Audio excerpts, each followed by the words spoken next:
Assalamualaikum warahmatullahi wabarakatuh.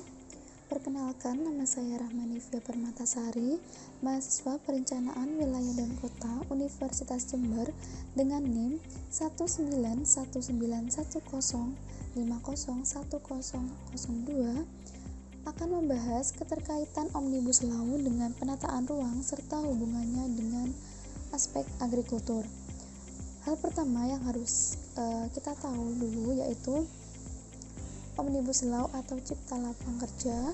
Omnibus Law dimulai dari kata omnibus yang berasal dari bahasa Latin dan berarti untuk selamanya. Nah, sedangkan jika digabung dengan Omnibus Law, maka dapat didefinisikan sebagai hukum untuk semua.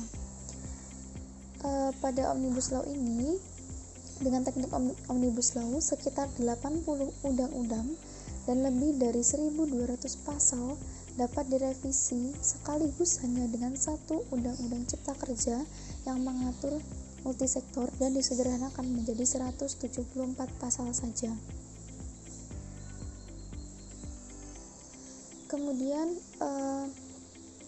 Omnibus Law sendiri pertama kali muncul pada pidato Presiden Republik Indonesia Jokowi saat pelantikannya pada 20 Oktober 2019.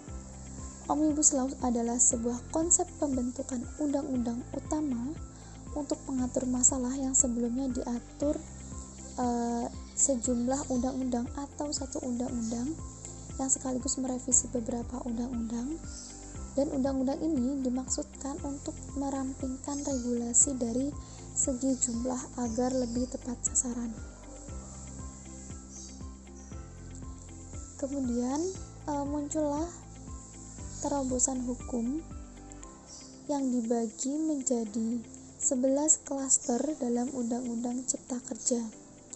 Yang pertama adalah penyederhanaan perizinan, kedua persyaratan investasi, ketiga ketenagakerjaan, keempat pengadaan lahan, kelima kemudahan berusaha, keenam dukungan riset dan inovasi,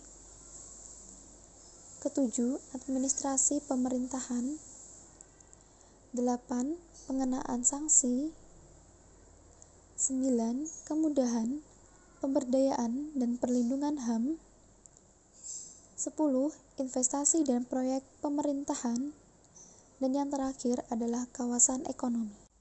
Selanjutnya yaitu menyederhanakan dan mengintegrasikan perizinan dasar dari sejumlah undang-undang yang terkait dengan izin lokasi, lingkungan, dan bangunan gedung. Nah, yang pertama perizinan lokasi. Perizinan lokasi ini melalui menggunakan peta digital RDTR, kemudian integrasi rencana tata ruang dan rencana zonasi, kemudian kebijakan satu peta untuk atasi tumpang tindih lahan. Yang keempat, peninjauan RT/RW guna menjawab dinamika pembangunan. Yang kelima, kawasan hutan diintegrasikan dalam RT/RW. Dan yang terakhir adalah percepatan penetapan RDTR.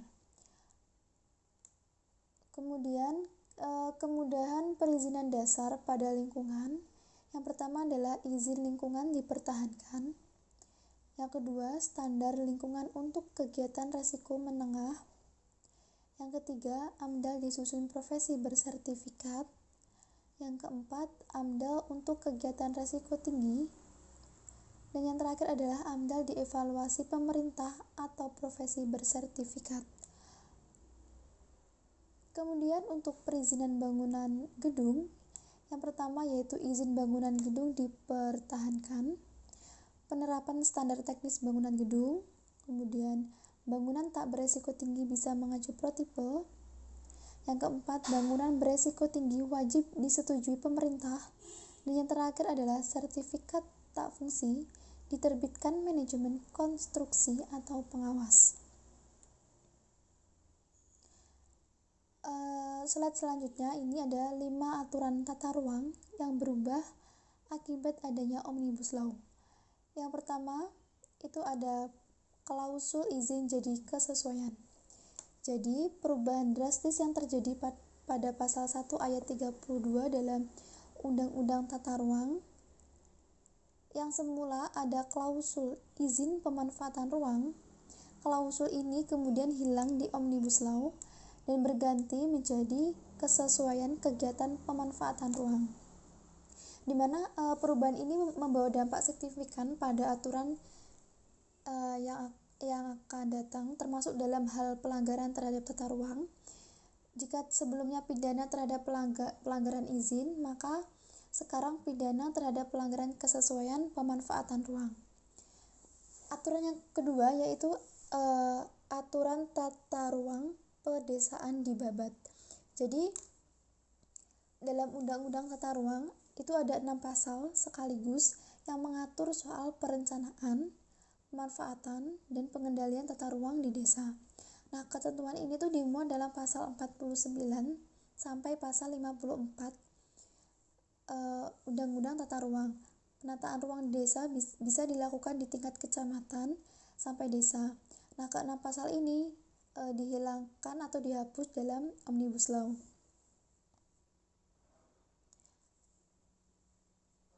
Aturan yang ketiga itu ada pidana korporasi di Korting. Nah, dalam pasal 74 Undang-Undang Tata Ruang, pidana berupa denda bagi korporasi yang melanggar aturan tata ruang sebesar 3 kali lipat dari denda untuk individu pelanggar. Tapi dalam Omnibus Law sendiri, hukuman denda ini di Korting menjadi hanya sepertiga saja, yang berarti denda bagi korporasi pelanggar lebih rendah jika dibandingkan dengan individu yang melanggar. Sebaliknya, semua jenis pidana berupa denda bagi individu pelanggar dinaikkan, dan sebagian pidana penjara turun dan sebagian lainnya masih tetap. Sehingga dapat diartikan tidak ada hukuman penjara yang naik dalam Omnibus Law. Selanjutnya yaitu hak menuntut jadi keberatan. Jadi dalam pasal 60 huruf D Undang-Undang Tata Ruang, masyarakat sendiri itu berhak untuk mengajukan tuntutan kepada pejabat yang berwenang bila ada pembangunan yang tidak sesuai dengan rencana tata ruang di daerah mereka. Namun dalam Omnibus Law, klausul mengajukan tuntutan ini dihilangkan dan berganti menjadi mengajukan keberatan saja. Dan untuk aturan yang terakhir itu adalah kewenangan gubernur dan bupati dipangkas. Jadi maksudnya gini, dalam pasal 10 Undang-Undang Tata Ruang Pemerintah Provinsi, gubernur dan DPRD setempat itu masih memiliki wewenang untuk melaksanakan penataan kawasan strategis di daerah mereka sendiri. Hal ini juga berlaku bagi pemerintah kabupaten kota, bupati dan DPRD setempat yang terdapat pada pasal 11. Kewenangan ini tadi dihapus dalam Omnibus Law, sehingga kewenangan daerah kini hanya sebatas pengaturan pembinaan pengawasan dan pelaksanaan penataan ruang saja, kemudian juga hanya untuk kerjasama antar daerah saja. Selanjutnya akan membahas terkait dengan agrikultur. Secara umum, pengertian agrikultur adalah suatu proses untuk memproduksi makanan panganan, serat, dan hasil-hasil lainnya yang ada dalam sektor pertanian yang dibutuhkan oleh manusia. Termasuk di dalam agrikultur ini juga terdapat tanaman-tanaman tertentu dan juga pertambahan hewan-hewan lokal. Pada klaster penyederhanaan perizinan berusaha dan klaster penyederhanaan investasi akan memberikan output beberapa undang-undang dalam sektor pertanian. Yang selanjutnya yaitu prinsip berkelanjutan. Nah, pertanian sendiri merupakan kegiatan mengelola sumber daya alam hayati yang harus memperhatikan aspek keberlanjutan serta kelestarian fungsi lingkungan hidup. Menurut Undang-Undang Nomor 22 Tahun 2009 tentang Sistem Budidaya Pertanian Berkelanjutan, yang didasari oleh pemikiran bahwa sistem pembangunan berkelanjutan perlu dikembangkan dalam pembangunan di bidang pertanian ini. Selanjutnya yaitu keterkaitan Omnibus Law dengan pertanian atau agrikultur. Pertama, kemudahan perizinan sektor dalam klaster Undang-Undang Omnibus Law dilakukan dengan menyederhanakan dan mengintegrasikan perizinan sektor dari puluhan undang-undang dan ratusan pasal yang terkait dengan banyak sektor dan menimbulkan ego sektoral. Nah, pada Undang-Undang 46 pasal 647 yang membahas terkait dengan izin sektoral disederhanakan melalui perizinan sektor berikut ini. Yang pertama yaitu proses perizinan berbasis resiko, bukan berbasis izin. Yang kedua, kegiatan resiko tinggi yang meminta izin. Ketiga, kegiatan beresiko tinggi berdampak pada kesehatan lingkungan dan pengelolaan sumber daya alam. Yang keempat, kegiatan resiko menengah memakai standar. Yang kelima, kegiatan resiko rendah hanya cukup mendaftar saja. Selanjutnya, penilaian standar oleh profesi yang bersertifikat. Kemudian pemerintah mengawasi kegiatan beresiko tinggi. Dalam cakupan perizinan sektor yang disederhanakan terdapat 15 sektor yang salah satunya yaitu sektor pertanian yang terdapat 6 jumlah undang-undang dan 69 pasal. Hal ini bertujuan untuk meningkatkan ekosistem investasi per sektor, salah satunya yaitu sektor pertanian adalah dilakukan dengan tetap memberikan ruang untuk perlindungan produk pertanian dalam negeri. Selanjutnya, tetapi sama seperti permasalahan terkait dengan tata ruang, pada Undang-Undang Cipta Kerja, pembahasan mengenai pertanian dan pangan juga menimbulkan kontra karena undang-undang ini mengandung pasal yang bermasalah. Maksudnya gini, mengenai persoalan pangan dan pertanian, beberapa undang-undang yang terkena revisi seperti Undang-Undang Nomor 22 Tahun 2019 tentang Sistem Budidaya Pertanian Berkelanjutan. Kemudian Undang-Undang Nomor 2 Tahun 2012 tentang pengadaan tanah bagi pembangunan untuk kepentingan umum.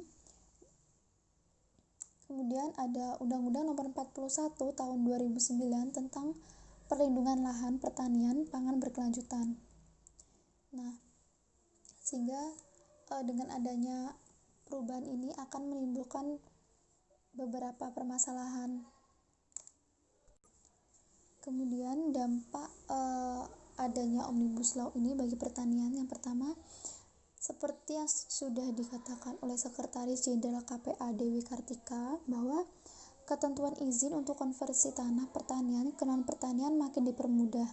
Nah, ketentuan ini tuh terdapat dalam pasal 1 dalam pasal 19 ayat 2 Undang-Undang Nomor 22 Tahun 2019 dan pasal 44 ayat 2 Undang-Undang Nomor 41 Tahun 2009 tentang perlindungan lahan pertanian berkelanjutan.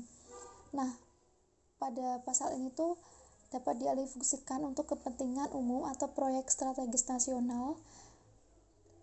Selanjutnya juga mengatur prasyarat pelaksanaan alih fungsi lahan termasuk pemberian ganti rugi dan atau lahan pengganti kepada mereka yang telah terjadi masalah. Nah, termasuk petani kecil dan masyarakat adat dihapus juga. Pada pasal 19C juga dijelaskan bahwa pengadaan tanah tak lagi memerlukan AMDAL bila sudah ditetapkan.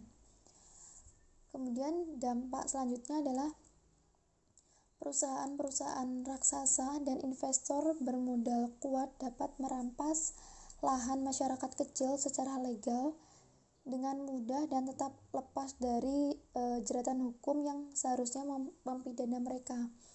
Jadi selama ini kan praktek-praktek pemindahan paksa, penggusuran dan perampasan tanah rakyat itu dilakukan oleh pemerintah dan korporasi, baik secara individu maupun bersama-sama. Itu sudah sering terjadi di RUU ini, dan jika disahkan akan semakin memperparah kondisi tersebut. Dampak selanjutnya adalah sejak Undang-Undang SBTB mengamandemen Undang-Undang Nomor 12 tahun 1992 tentang sistem budidaya tanaman petani yang memuliakan benih tanpa izin sendiri sudah berada dalam ancaman kriminalisasi. Nah, keberadaan pasal-pasal yang membuka pada impor benih membuat agenda politik industri pertanian global semakin jelas. Petani akan bergantung pada benih-benih hibrida hasil impor saja. Nah, hal ini tentunya akan mengancam kedaulatan petani dan semakin terancamnya penggunaan benih lokal. Dampak selanjutnya yaitu banyak kajian dan rilis tentang RUU Cipta Kerja yang menunjukkan kewenangannya semakin terkonsentrasi di tangan pemerintah pusat, pun dengan pendelegasian peraturan pelaksana ke tangan lembaga eksekutif. Dalam hal ini, sektor pangan terdapat pada pasal 102 Undang-Undang Nomor 22 Tahun 2019 yang menghapus peranan pemerintah daerah untuk membangun, menyusun, dan mengembangkan sistem informasi pertanian yang terintegrasi. Nah, pada sistem informasi ini digunakan untuk keperluan perencanaan, pemantauan, dan evaluasi pengelolaan pasokan dan permintaan produk pertanian dan pertimbangan penanaman modal, dan ini semua diurus dalam level pusat. Padahal ketersediaan pangan lokal tuh selalu dijamin dalam lingkup yang paling dekat dengan satuan rumah tangga. Dampak yang terakhir adalah hak atas pangan dan gizi merupakan hak yang mendasar bagi setiap warga negara untuk bebas dari kelaparan.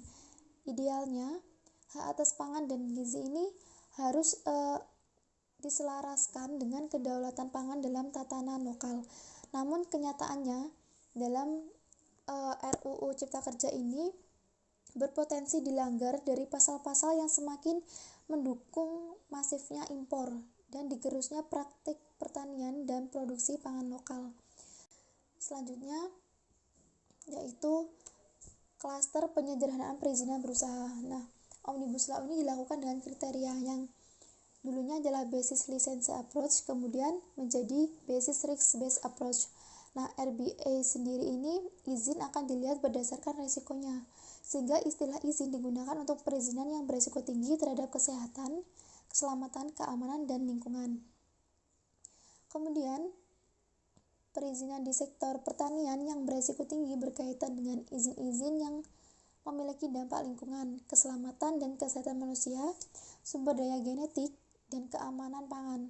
Izin-izin tersebut antara lain izin usaha perkebunan, izin usaha hortikultura, izin usaha peternakan, izin pemasukan dan pengeluaran benih tanaman, izin pemasukan dan pengeluaran sumber daya genetik, dan izin pemasukan agen hayati, pendaftaran pestisida, dan pendaftaran pupuk. Kemudian pada klaster persyaratan investasi ini terdapat beberapa undang-undang sektor pertanian yang memiliki kebijakan penanaman modal dengan mengutamakan penanaman modal dalam negeri. Terus juga ada Undang-Undang Nomor 13 Tahun 2010 tentang hortikultura dan Undang-Undang Nomor 39 Tahun 2014 tentang perkebunan. Dan yang terakhir pada klaster persyaratan investasi itu terdapat Undang-Undang Nomor 39 Tahun 2014 tentang perkebunan. Juga diatur bahwa pengembangan usaha perkebunan diutamakan melalui penanaman modal dalam negeri. Kesimpulan yang dapat diambil adalah atas dasar kebijakan penanaman modal tersebut, maka Omnibus Law pada klaster persyaratan investasi seharusnya tetap mempertahankan keberpihakan kepada penanaman modal dalam negeri.